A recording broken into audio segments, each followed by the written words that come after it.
This Miele WT2780 has got a problem whereby it trips the electrics every time the motor kicks in, so I'm suspecting there's a problem with either the motor itself or the brushes on the motor. And this is going to be a detailed video showing how to take this machine to pieces and get the motor out to change the brushes or change the motor.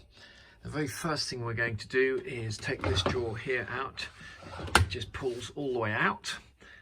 Next thing we're going to do is take the lid off, held on by 2 screws at the back and 2 at the side. Now, to avoid breaking the catches, what you have to do is, once you've taken the 2 screws at the side out and the 2 at the back, you just slide this forward a millimetre, and then it hinges at the back and lifts up. After you've taken the top off, you're going to be taking this front panel here off. Once again, to avoid breaking catches, we'll show you how to do this in detail.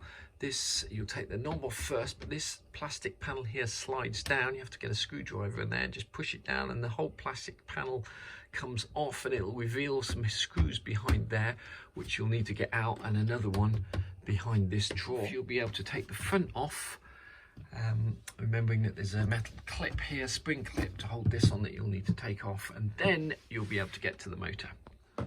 First thing I'm going to do is take the top off, and to do that there are 2 short screws at the back. These are torque screws, one here, one on the other side, and then there are 2 little tabs here on the side.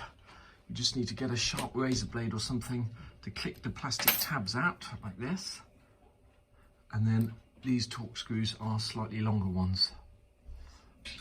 Okay, once you've got the top off, you need to get this panel here off, and this panel here slides down and then wedges forward.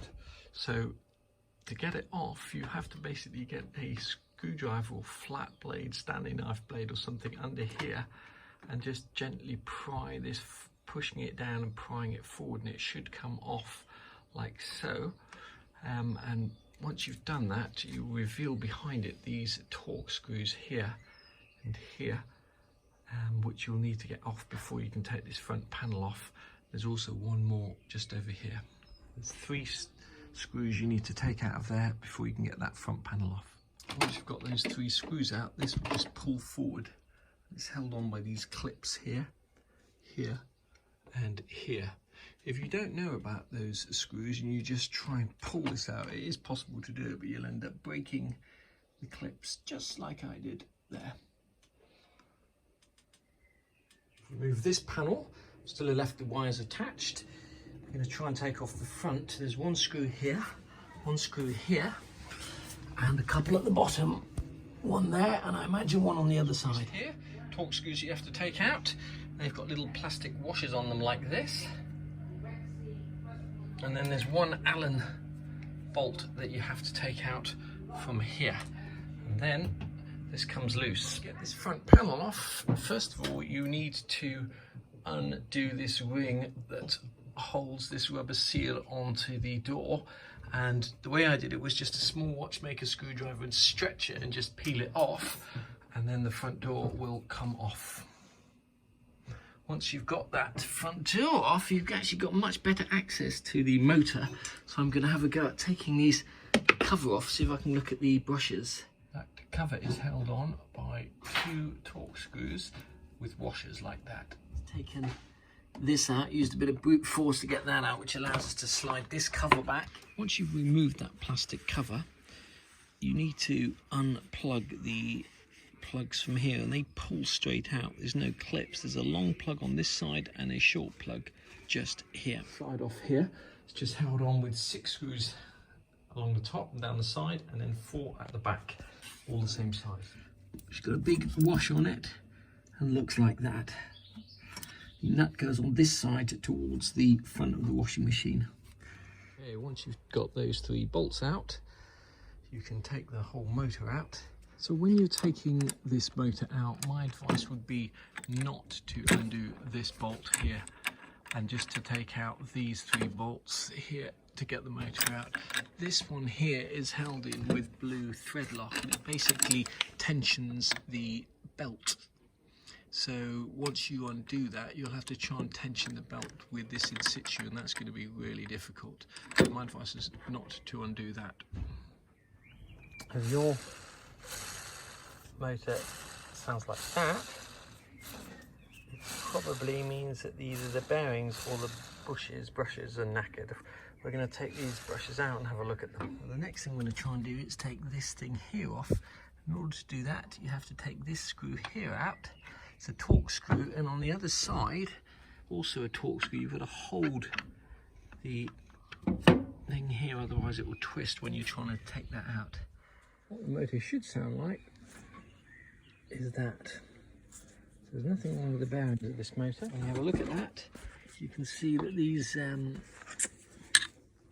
commutators, whatever these are called, are completely knackered. No, not knackered, sorry, but the bushes are completely knackered, and if you have a little look at them,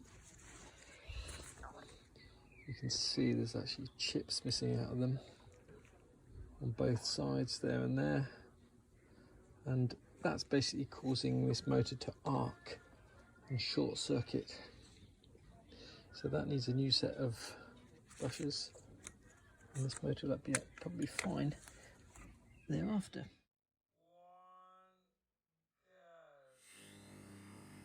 Okay, just arrived in the post is a second-hand Miele washing machine motor. It's got the same number on it, 37606/2. Looks the same. The big difference you notice, this is the old one here, and if you spin that, you listen to the difference.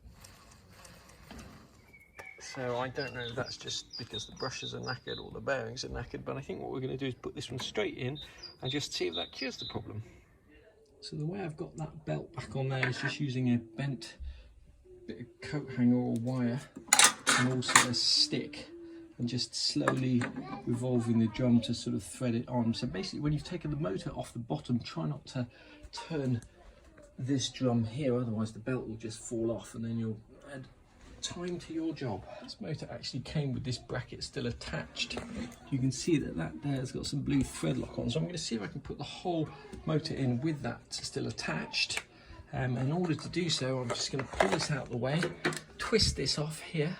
Don't know what that does there, but it twists off. I'm just going to get that out of the way and see if we can thread the motor into that gap. Going this way with these two rubber bushes facing you and the bracket going in first. I've got the motor in the machine like that. It's a matter of spinning it round like so. Okay, we've put these two bolts in here just lightly, and remember the nuts go towards the front of the door, so the spring washer goes on first and then the nut goes on. So this is the front of the washing machine over here. Just remember which way round the washers go.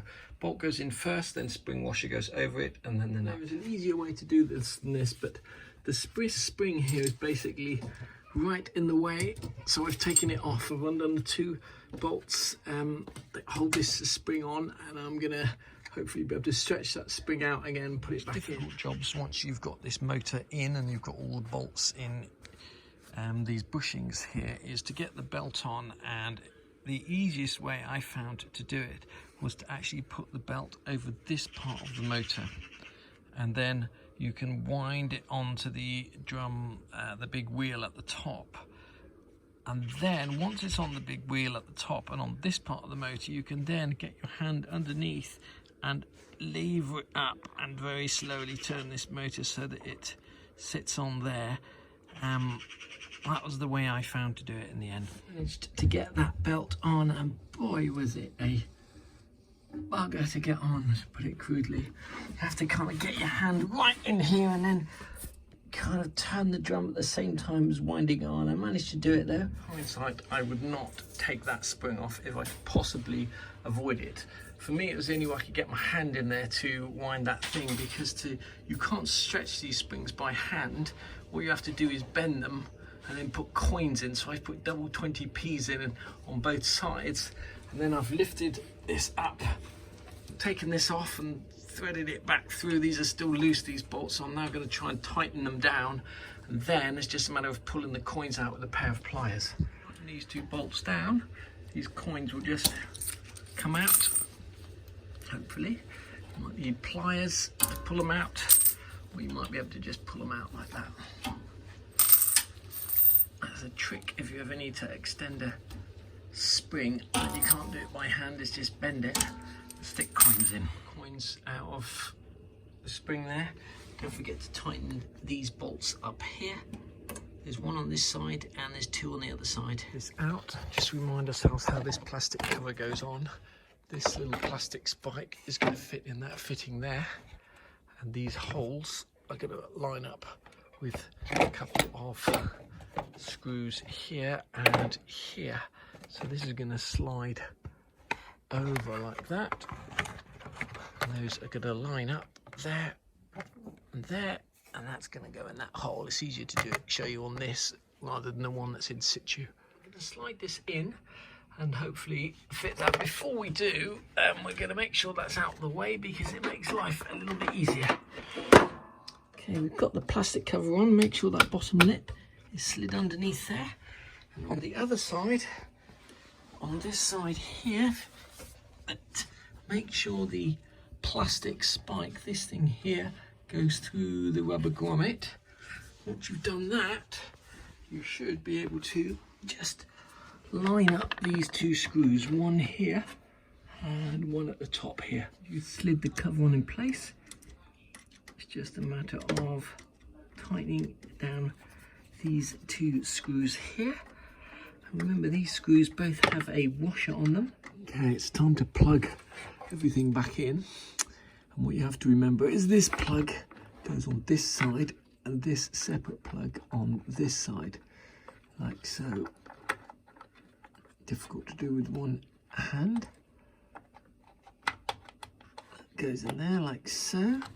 You could put a little bit of WD-40 on there if you wanted to. I'm not going to, but what I am going to do is put a tiny drop of oil on there just to help that slip through that hole there. Okay, once you've got that plugged in, just remember that green wire is on the right. That clips in nicely.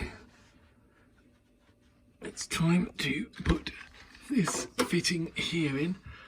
This just screws out, just line it up, so somewhere, and it just turns in like that. And start putting the sides on. The first thing to do is to align that little plastic clip like so. Getting these side panels in is really tricky.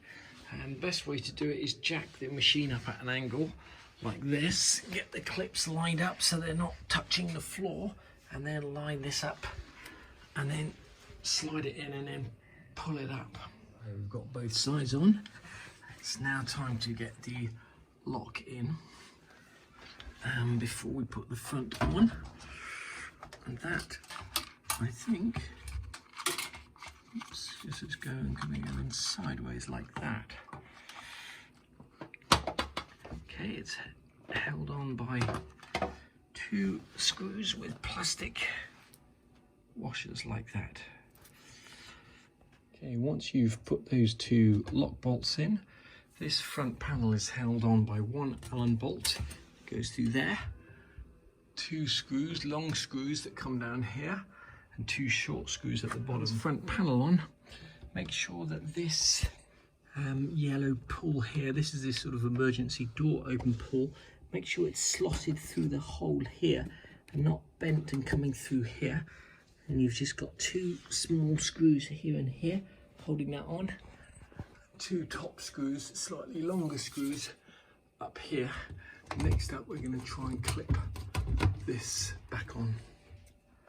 You rub a bit on, you might find that that hole is not particularly aligned, and you might have to loosen off these bottom two screws just to try and lift that up a little bit and align that Allen bolt. The way I did it in the end is just stacked some wooden boards and tilted the washing machine back, so that kind of just jacked that up ever so slightly, and then squeeze the two together, and finally we got it in. So we're just going to make sure all the fittings are tight and then put on this ring. Okay, it's really difficult to get this spring stretched enough, so what I'm doing is just using a Jenga block, putting two screws through, stretching it with a pair of pliers, and then hopefully I can put it over and just take the screws out, and that should do the job. An idea worked. So, as I say, I've just used a Jenga block, two holes drilled at the end, hooked both bits of the spring on, and then just taken the screws out and the spring snaps over. Okay, now that that is on, we now need to set about putting back together the top bit up here.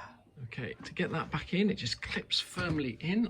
And once you've got it in, you can set about putting these screws back in, which spread the fittings and keep it in place. I've got those 3 screws in there.